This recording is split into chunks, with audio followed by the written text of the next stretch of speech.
뉴스를 전하는 사람들 뉴전사 시작합니다. 안녕하세요. 저는 현쌤입니다. 네, 안녕하세요. 저는 은슴입니다. 최근 트럼프 정부가 미군 유지비 인상 압박과 동시에 북침 핵 전쟁 연습을 계속하고 있는데요. 이에 대한 이야기 나눠보겠습니다.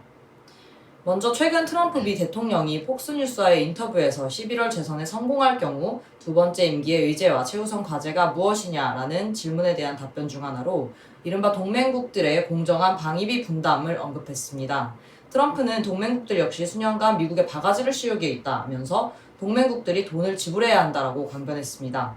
특히 동맹국들이 미국 군대로 거액을 벌고 있다는 허무맹랑한 소리도 했었는데요. 이에 대해서 어떻게 생각하시나요? 방금 이야기한 대로 허무맹랑한 소리죠. 우선 현재 주남미군 방위비 분담금 협상이 확정되지 않은 조건에서 나온 말이기 때문에 명백히 방위비 분담금 인상 압박의 메시지다라고 볼 수 있습니다.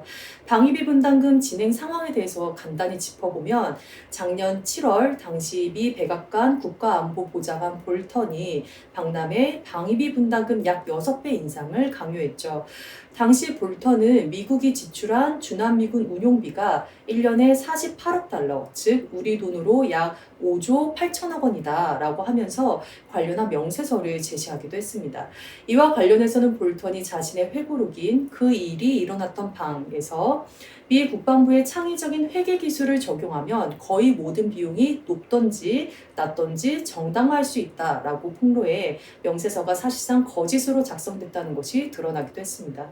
아무튼 트럼프 정부는 미군 방위비 분담금 6배 인상을 강요하다가 이 협상에 난항을 겪자 지난 3월 미남 방위비 협상팀은 분담금 1조 389억 원에서 첫 해 13%를 인상한 후에 2024년까지 연간 7에서 8% 상승률을 적용하자라는 안에 대해서 잠정 합의했는데요. 문제는 이를 트럼프 대통령이 또다시 거부를 했고요.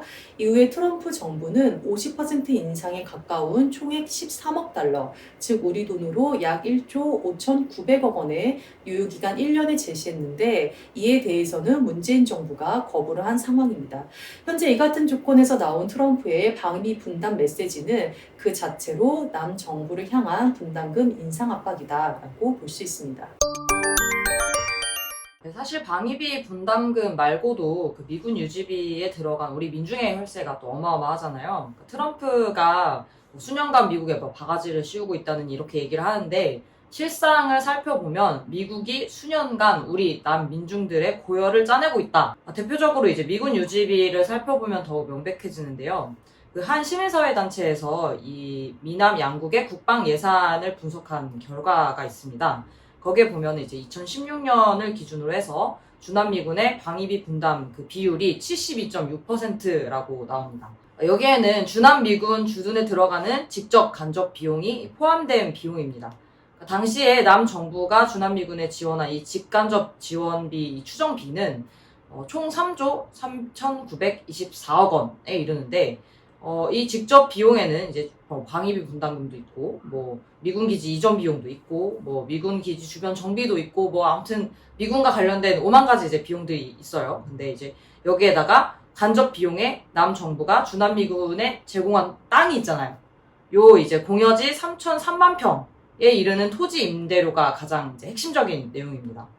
2018년 그 당시에 미 언론인 미 월스트리트 저널에서도 주남미군 기지의 토지 가치를 포함하면은 남코리아의 방위비 분담률은 80%에 이른다라고 이제 보도를 할 정도로 이제 사실 널리 알려진 사실이고요. 그 미 국방부 차관보 그 코브라는 사람은 미국은 동맹국의 분담금을 계산할 때 미국이 사용하는 그 토지의 가치도 계산해야 한다라고 이제 얘기할 정도로 사실상 남 정부가 부담하고 있는 이 토지의 이 비용이 또 어마어마합니다. 이제 반드시 짚고 넘어가야 하는 것 중에 하나가 그 평택에 있는 미군 기지, 우리 당에서 지금 계속 1인 시위를 하고 있는 그 문제의 그 장소.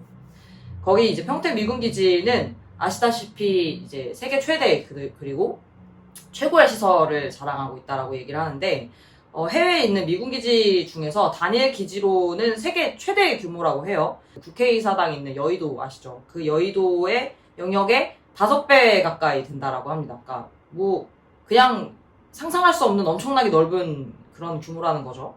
거기다가 이제 2017년 11월에 트럼프가 직접 이제 얘기를 했었는데 주한미군이 이곳으로 이동해 오면서 규모는 더 커졌고 우리나라 정부는 전체 부지 비용과 건설비 100억 달러 중 92%를 지원했습니다. 대부분의 비용이 다 남정부에 전가되었고 이 가장 중요한 이 토지와 관련된 비용뿐만 아니라 대부분의 비용들이 모조리 다 사실상 남정부, 다시 말하면 우리 민중의 혈세로 고열로 지어졌다라는 것을 알 수 있습니다. 그 미군 유지비 문제 관련해서는 정말 끝도 없이 짚을 수 있을 것 같아요. 그렇다면 남정부가 지금까지 들인 방위비 분담금이 과연 부족한 액수였냐 하면 절대 그렇지 않다는 겁니다. 우선 방위비 분담금 미집행액이라는 것이 있습니다. 그 액수가 2002년에는 11억 원이었는데 그 10년 후인 2012년에는 7,611억 원으로 무려 760배나 증가하게 됩니다. 이 수치대로라면 현재는 더욱 액수가 늘어났을 것이다 라고 우리가 충분히 짐작할 수 있겠죠. 이 돈으로 미군은 무엇을 했냐라고 하면 이자 노름을 했다는 거예요. 알려진 최소한의 사실에 의하면 미군은 2002년부터 방위비 분담금을 쌓아두기 시작을 했고요. 2000년대 후반에는 적립금이 무려 1조 원이 넘었고 그리고 2016년 기준에는 3,331억 원이 남아있는 상황이었습니다. 그래서 이 돈을 미국은 커뮤니티 뱅크에 예치를 했고 이 커뮤니티 뱅크는 뱅크 오브 아메리카에 맡겨서 돈놀이를 하기 시작을 했던 거죠. 이에 대해서 이제 평통사가 법원 등에서 얻은 자료로 산정한 그 이자 수익을 보면 2006년부터 7년까지 약 2년 동안 무려 566억 원에 달합니다. 어마어마한 액수의 돈이죠. 그래서 이 비용에 대한 환수 요구도 분명히 있었어요. 그런데 당시 박근혜 정부가 이자 수익 환수를 스스로 포기함으로써 그 친미 사대주의성을 다시 한번 드러나는 그러한 상황이 되기도 했습니다. 다시 트럼프 정부로 돌아가면요. 당격을 건설하는데 주남미군에 배정된 예산 845억 원을 전용하기로 결정을 했습니다. 근데 이것은 방위비 분담금 대폭 인상과 맞물려서 그 비용 전가가 이루어지고 있다라는 것을 우리가 알 수 있게 하는 대목이다. 뿐만 아니라 남정부가 지난 5년간 지출한 방위비 분담금 중에서 954억 2천만 원이 주일미군 소속 항공기 정비에 지원한 사실도 드러났습니다. 게다가 2018년에는 미군이 성주 소성리에 있는 사드 부대 방위비 분담금 5천만 원을 설계 비용으로 전용하기도 했다는 거죠. 그래서 이와 같은 모든 것들은 방위비 분담금의 사용 목적에 위반되는 명백한 불법 행위다라고 볼 수 있습니다. 그 사실 미군 기지 환경오염 문제도 있고요. 해방 이후에 지금까지 단 한 번도 미군 기지 사용료를 납부하지 않은 문제까지 짚기 시작하면 정말 끊임없이 나오는 것이 주남 미군 유지비와 그리고 미군 기지 문제라고 볼 수 있는데요. 정리하면 우리 사회가 경제위기, 민생 파탄의 심각한 지금 지경에 이르르고 있고 미군에 의한 전쟁위기, 그 조국 분단의 그 현실을 감안할 때 그 미군에 의한 정치군사적 지배와 경제적 착취가 굉장히 심각한 상황이고요. 이것을 극복할 수 있는 유일한 방도는 미군 철거뿐이다. 트럼프 정부가 남해는 미군 유지비 인상을 강요하면서 동시에 이제 북을 향해서는 전쟁 연습을 하고 있잖아요. 4일에 미 전략사령부는 미 캘리포니아주에 있는 반덴버그 공군기지에서 대륙간 탄도미사일 미니트맨 3 시험 발사를 진행한다라고 밝혔습니다. 3발의 시험용 재진입체를 장착한 이 미니트맨 3 이게 이제 반덴버그 기지에 있는 지하 발사 시설에서 발사된 뒤에 약 한 7,600km 정도를 날아가서 이 태평양에 있는 마셜제도에 있는 콰절레인 지역 그 해역에 낙하를 했다고 해요. 미니티벤 3로 말하면은 이게 이제 최대의 450킬로톤급의 핵탄두 3발을 이제 장착을 할 수 있고, 그리고 이게 이제 12,000km 이상을 비행을 한 다음에 각기 이제 다른 표적의 동시에 핵타격을 할 수 있다라고 이제 알려져 있는 무기입니다.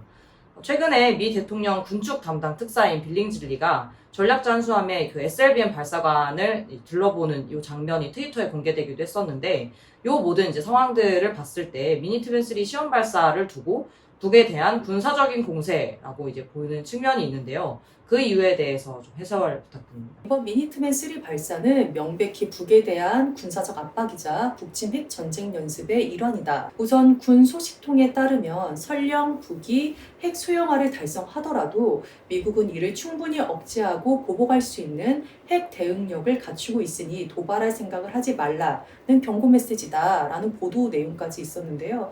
최근 유엔에서 그 북이 핵탄두 소형화에 성공했을 가능성이 이제 언급이 됐고요. 비슷한 시기 미국의 안보 관련 고위 당국자들이 북의 미사일 발사 위협에 대해 너도나도 언급하는 상황이 있었습니다.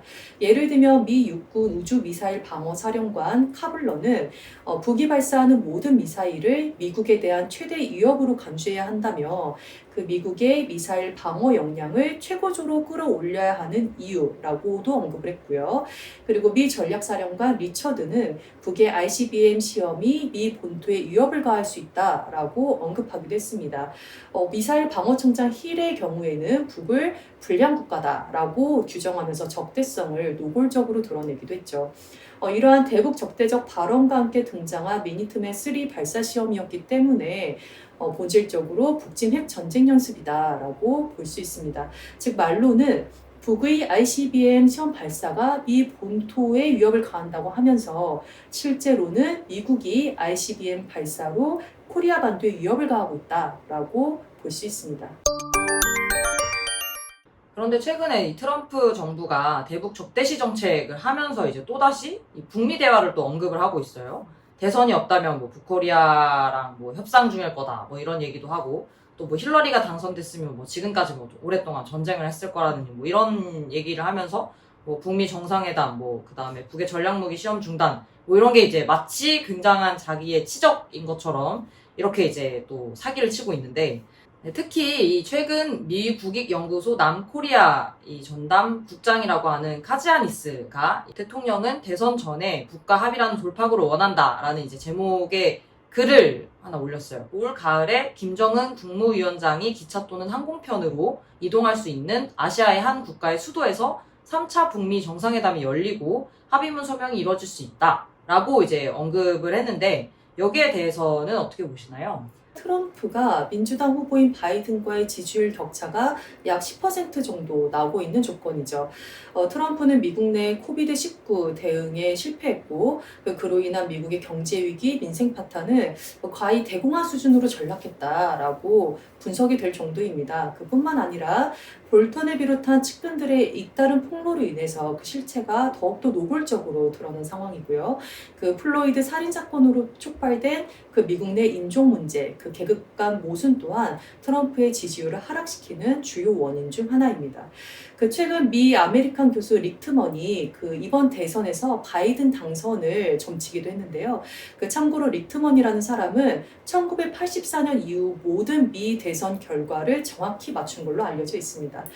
그러니 트럼프 입장에서는 대선 승리를 위한 그 돌파구 마련이 시급한 상황이다라고 볼 수 있는데요.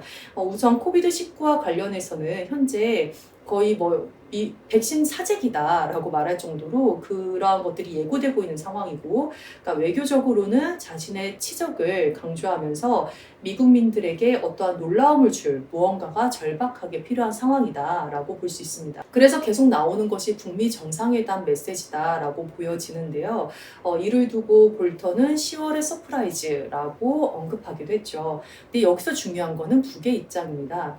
그 북의 경우에는 트럼프의 대선 당락이 불투명하고 오히려 낙선 가능성이 높아지고 있는 지금 조건에서 트럼프의 정치 생명을 연장해주기 위한 그 어떤 행동이나 정상회담을 할 이유가 없는 거죠. 사실 바이든이 될 경우를 대비해야 될 필요도 있는 거고요.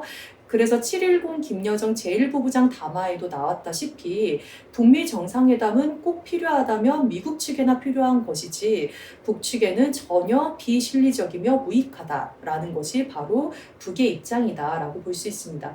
그렇다면 북의 입장에서는 어떻게 하면 실리적인가, 이거를 이제 트럼프 대통령이 고려해야 되는 상황인 거죠. 왜냐하면 지금 절박한 쪽은 트럼프 대통령 쪽이니까요. 그래서 이에 대한 대답도 사실 7.10 담화에 잘 나와 있는데요. 그 내용을 보면 북측은 동시에 결코 비핵화를 하지 않겠다는 게 아니라 지금 못하는 것이라며 조건을 제시했습니다. 비핵화 실현을 위해선 미국 측의 많은 변화, 즉 불가역적인 중대 조치들이 취해져야 한다는 겁니다. 여기에는 북한에 대한 적대시 정책 철회와 북미 협상 재개라는 논의 틀 변경이 포함된다고 주장했습니다. 일부 제재 해제로는 북미 정상회담이 성사될 수 없다라는 것을 분명히 하고 있죠. 앞에서 분석했듯이 미국이 북침 핵 전쟁 연습을 하면서 대북 적대시 정책을 계속 고수하고 있고요. 그리고 정상회담 메시지가 나오면서 같이 나오고 있는 그 메시지의 수준은 뭐냐 하면 북의 선 비핵화라는 거예요.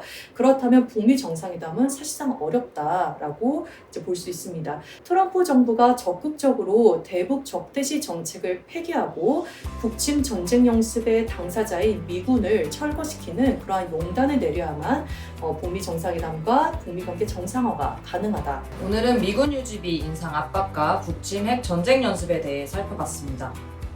뉴전사 마치겠습니다. 감사합니다.